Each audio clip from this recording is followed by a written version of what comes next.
नमस्कार दोस्तों, stock market studies में फिर से एक बार आपको बहुत-बहुत दिल से स्वागत करता हूँ। तो आज मैं फिर से आपके सामने कुछ इम्पोर्टेंट्स कंपनी का अपडेट शेयर करने वाला हूँ। तो इस वीडियो को पूरा लास्ट तक देखिएगा क्योंकि इस वीडियो के अंदर सिर्फ कंपनी के डिटेल्स नहीं, कुछ कंपनी के ऊपर न्यूज़ भी है, जो भी मैं आपके साथ शेयर करूँगा। उसके साथ-साथ जो टेक्निकली चार्ट पैटर्न को यूज़ करके मैं एज़ ए स्विंग बेसिस में काम करता हूँ, स्विंग ट्रेडिंग बेसिस में काम करता हूँ, शॉर्ट टर्म पीरियड में काम करता हूँ, वो मैं आपके साथ यहाँ पे शेयर करने वाला हूँ और सिखाने वाला हूँ। तो प्लीज़ इस वीडियो को पूरा लास्ट तक देखिए और हाँ, मेरे तरफ से कोई भी रिकमेंडेशन कभी नहीं होता है क्योंकि मैं कोई सेबी रजिस्टर्ड पर्सन नहीं हूँ, तो प्लीज़ सारी चीज़ों को समझ कर काम करिएगा। तो फर्स्ट जो कंपनी है जिसके बारे में चर्चा करूँ उसका नाम है अदानी विल्मर। देखिए, अदानी विल्मर के ऊपर बहुत दिनों से मैं इस कंपनी के ऊपर काम कर रहा हूँ, मतलब बहुत दिनों से एक ट्रेड लेकर बैठा हुआ हूँ और मुझे नहीं लगता कि इतना जल्द से जल्द वो टारगेट अचीव होगा, क्योंकि ये बात मैं इसीलिए बता रहा हूँ क्योंकि कंपनीज के ऊपर जो टेक्निकल चार्ट पैटर्न है, वो सबसे पहले मैं आपको दिखाऊंगा तो आपको पता चलेगा। देखिए, मैंने ट्रेड कहाँ पे लिया वो सबसे पहले समझिए। देखिए, यहाँ पे एक रेंज क्रिएट हुआ था। रेंज मतलब यहाँ पे एक रेंज बना था। वो रेंज किस तरीके से बना? देखिए, जब भी कोई कंटिन्यूअसली बाइंग कैंडल बने, एक बार, दो, तीन, चार, पाँच और छः, 6 के 6 यहाँ पे बाइंग कैंडल बने। इस 6 के 6 बाइंग कैंडल के रेंज में मैंने मार्किंग मार्किंग किया। तो टॉप लेवल से डाउन लेवल तक मार्किंग किया तो 40% के आसपास रेंज बना। सॉरी। तो 40% रेंज जो बना, उस 40% रेंज में मैं किस तरीके से ट्रेड लेता हूँ, जब शेयर इस नीचे लेवल को टच करेंगे तब एंट्री बनेगा और जब ऊपर लेवल का टच करेंगे तब मैं एग्जिट करूंगा। तो एंट्री और एग्जिट यहाँ पे दोनों पॉइंट्स यहाँ पे आपको इजीली दिखाई देंगे। तो फाइनली एंट्री कहाँ पे बना? फाइनली एंट्री बना बहुत दिनों के बाद, यहाँ पे एंट्री बना। तो यहाँ पे एंट्री बनने के बाद देखिए एक रेंज मैंने मार्किंग किया। इस रेंज को स्ट्रांगली एक रेजिस्टेंस था, उसी रेजिस्टेंस को ब्रेक करके वो ऊपर जाने का कोशिश किया। मगर दिक्कत कुछ ऐसा है, दिक्कत एक्चुअली यहाँ पे स्ट्रांगली वो बुलिश होने के बाद भी इतना स्ट्रांगली यहाँ पे वो लेवल को ब्रेक नहीं कर पा रहा है। मतलब बार बार उस लेवल को रिटेस्ट करके वो नीचे आ रहा है। मतलब ये स्ट्रांग एक उसका रेजिस्टेंस है। इस फाइनली इस रेजिस्टेंस को अगर ब्रेक करे तो एक बड़ा सा मोमेंटम जर्नी आपको देखने को मिल सकता है। जो टारगेट निकल कर आ रहा है करीबन 450 के आसपास। तो इस टारगेट वो इजीली, मुझे नहीं लगता कि इजीली वो टारगेट अचीव होगा, क्योंकि जब एंट्री हुआ था उसके बाद कंपनी धीरे धीरे करके एक ही रेंज के ऊपर काम कर रहा है। अभी क्वार्टर रिजल्ट 4 आने के बाद ही पता चलेगा कि कंपनी टारगेट देगा कि नहीं देगा, क्योंकि कंपनी की जो सेल्स और प्रॉफिट ग्रोथ कम हो गया था, वो शायद अभी रिकवरी हो सकता है, क्योंकि एक अपडेट आया है कि India's Adani Wilmar sees double digit percentage growth quarter 4। तो एडेबल ऑयल, मतलब एडेबल ऑयल के जो सेल्स है, उस सेल्स ज़्यादा देखने को मिल सकता है, जिसके चलते है डबल डिजिट होने का चांसेस है, डबल डिजिट परसेंटेज का ग्रोथ होने का चांसेस है। तो एक बेस्ट तरीके से यहाँ पे ग्रोथ होने का चांसेस है। मुझे लग रहा है एक बेस्ट तरीके से सिचुएशन यहाँ पे बनता हुआ देखने को मिल सकता है, क्योंकि मैं पहले बोल चुका हूँ इलेक्शन का सिचुएशन है। इस टाइम में एडिबल ऑयल का प्रोडक्ट का जो प्राइस है वो कम किया जाएगा गवर्नमेंट की तरफ से, और जब इलेक्शन खत्म हो जाएगा उसका प्राइस फिर से बढ़ाया जाएगा और उसके जो प्रॉफिटेबिलिटी के ऊपर जो प्रेशर आ रहा था, वो प्रेशर फिर से खत्म हो जाएगा। और अभी इसी चीज़ को आप देखेंगे तो कंपनी के क्वार्टर रिजल्ट में सेल्स अच्छा होने के बाद भी कंपनी का प्रॉफिट मार्जिन में जो नेगेटिविटी था वो इस बार पॉजिटिव में कन्वर्ट हुआ। तो एक अच्छी बात है। अब ये देखना कि क्वार्टर 4 का रिजल्ट किस तरीके से होता है। अगर रिजल्ट फिर से अच्छा हुआ तो सोचना वो कंपनी टारगेट अचीव करने के चांसेस बहुत ज़्यादा हाई रहेंगे। तो बाकी आपकी क्या राय है इस कंपनी के ऊपर जरूर कमेंट्स करना, क्योंकि कंपनी के ऊपर जो डेटा अपडेट है वो मैं आपके साथ शेयर किया हूँ। नेक्स्ट जो कंपनी है उसका नाम है टाटा टेक्नोलॉजी सर्विसेज। तो टाटा टेक्नोलॉजी लिमिटेड के ऊपर सबसे पहले दो गुड अपडेट मैं आपको दिखा देता हूँ। उसके बाद कंपनी के टेक्निकली चार्ट पैटर्न में जो जो लेवल्स मैंने आपको बताया था कि इस लेवल बहुत स्ट्रांगली एक रेजिस्टेंस है जहाँ से वो मतलब बैक कर सकते हैं, वही लेवल से बैक किया। तो उससे पहले कंपनी इसके ऊपर अपडेट देख लेते हैं। पहले अपडेट जो मैं पिछले वीडियो में भी बताया था कि Tata technologies raise on joint venture उस किसके साथ, BMW के साथ। तो BMW के साथ एक बिग डील और बिग साइन हो चुके हैं कि जॉइंट वेंचर के साथ काम करने वाला है। उसके साथ साथ और भी एक अपडेट है। इंडिया मतलब टाटा टेक जो है वो engines and primed for the AI boost, मतलब AI जो टेक्नोलॉजी है उसके ऊपर बहुत तेजी से काम करने वाला है। और इसके लिए आप ये भी देख सकते हैं that will help India take biggest share of the global 4 trillion digit service trade. मतलब जब बीएमडब्ल्यू के साथ काम करेंगे इस कंपनी, और वो भी आर्टिफिशियल इंटेलिजेंस के साथ।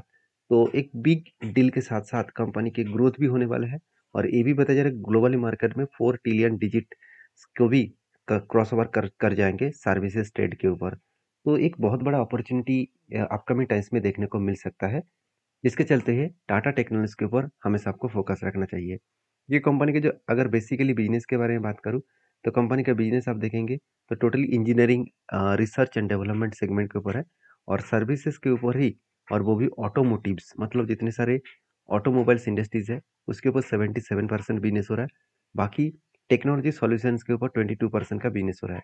तो बेसिकली कंपनी का बिजनेस बहुत स्ट्रांग है, और इंडिया में सिर्फ नहीं, यूके में है, नॉर्थ अमेरिका में है, साथ ही साथ वियतनाम में है, यूरोप में है, और उसके साथ साथ अदर्स कंट्री के ऊपर भी कंपनी का बिजनेस चल रहा है। तो ऑटो मोटिव जो सेगमेंट है उसके ऊपर 86%, और नॉन ऑटोमोटिव सेगमेंट के ऊपर 14% कंपनी का बिजनेस चल रहा है। तो एक अच्छा खासा बिजनेस ग्रोथ यहाँ पे देखने को मिला है। बाकी इस कंपनी के जो मतलब परफॉर्मेंस है उसके बारे में एक चीज़ मैं आपको बता दूँ, कंपनी के जो क्वार्टर रिजल्ट है वो आपको शानदार तरीके से ग्रोथ होता देखने को मिलेगा। पिछले सालों की तुलना से इस बार कंपनी का सेल्स बढ़ा, और एक्सपेंस को मिटाने के बाद कंपनी का नेट प्रॉफिट भी बढ़ा। और सबसे इंपॉर्टेंट पॉइंट क्या आप जानते हैं, कंपनी का कैश कन्वर्जन साइकिल्स जो 93 डेज था वो धीरे धीरे करके कम हो रहा है। मतलब कंपनी के हाथ में जो पैसा कस्टमर से मिल रहा है, जो पेमेंट कस्टमर कर रहा है, वो टाइम पीरियड बहुत कम होते चले जा रहे हैं। जितना कम होगा उतना ही कंपनी के ग्रोथ होने का चांसेस होगा, क्योंकि आप खुद ही सोच लीजिए, आपका एक बिजनेस है, अगर आप 3 कस्टमर को प्रोडक्ट बेच रहे हैं, एक कस्टमर ने 30 डेज के बाद आपका पैसा वापस किया, मतलब पेमेंट किया, एक कस्टमर ने 40 डेज के बाद आपका पैसा वापस किया, एक कस्टमर ने 10 दिनों के बाद पैसा वापस किया। तो टोटल जो एवरेज निकल के आएगा कितना, मतलब 70 के आसपास, 70 को आप 3 से मल्टी करेंगे, तो जो एवरेज निकल कर आएंगे आएंगे, तो वो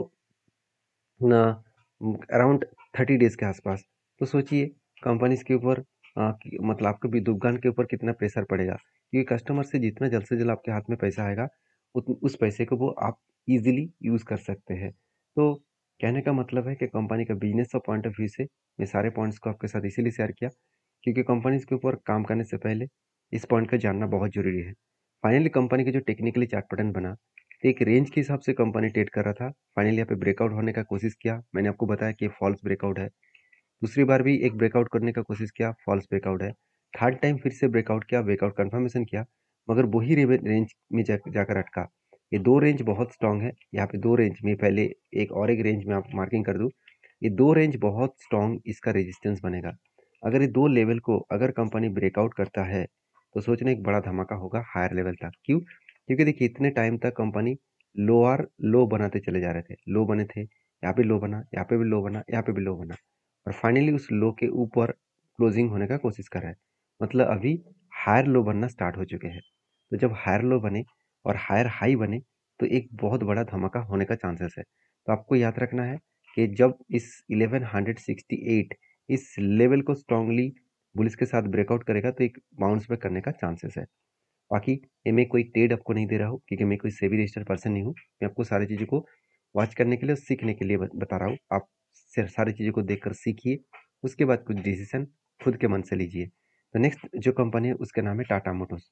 देखिए टाटा मोटर्स टाटा ग्रुप के अभी एक ट्रस्टेड कंपनी भी है, और एक प्रॉफिटेबल कंपनी भी है, क्योंकि टाटा मोटर्स बहुत दिनों से प्रॉफिट कर नहीं पा रहे थे।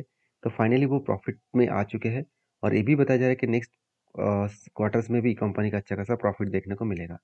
देखिए इस कंपनी जो 70 रुपीज़ के नीचे चला गया था कोविड के टाइम में, तब लोगों के मन में एक निराशा जग गया था कि टाटा मोटर्स शायद खत्म हो जाएगा। तब उस टाइम में मैंने 70 के से 80 रुपीज़ के अंदर मैंने इन्वेस्टमेंट किया हूँ, और तब से लेकर मेरा अभी भी इन्वेस्टमेंट है।